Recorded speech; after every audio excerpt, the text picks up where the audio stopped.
Let's talk about vibe hacking. Now, everyone's heard of vibe coding. In fact, to be honest, I'm sick of hearing about vibe coding. It's the current thing. Everyone's talking about vibe coding. That's when you just use normal language and you give that language to an AI and you say what you want, what software you want, what code you want, and then the AI makes the code and then you kind of just do it by vibes. You just kind of go along with it. What's vibe hacking? Where does that come in? This is the kind of like the dark side of vibe coding, right? Yeah, some people refer to it as the evil twin of vibe coding. Right. Yeah, much like vibe coding, everything is natural language prompting. The person doing it doesn't actually have to know the technical skills to write code, execute code, and all of that. Yeah. In this case, rather, the vibe coding is being used for malicious intent.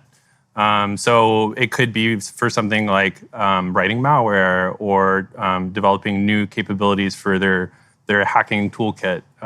It could be social engineering, any number of typically... Social engineering is when you're basically tricking someone into thinking that you're someone else. Yeah. Talk us through what this looks like in practice then. So what does a vibe hacking process look like? Can you give us some real examples of stuff that you found? Yeah. So there was one case that we talk about in our report where an actor pretty much conducted their entire operation using vibe hacking.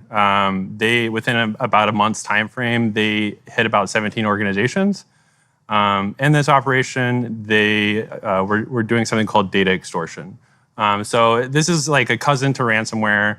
Instead of hacking into systems and locking up files so people can't use those files and then demanding a ransom, in this case, the actor is stealing sensitive data and threatening to expose it if a ransom is not paid. So in this case, they used vibe hacking to both infiltrate the organizations, move laterally through their networks, drop backdoors so they could have persistent access, and steal certain types of information that they could use for their extortion.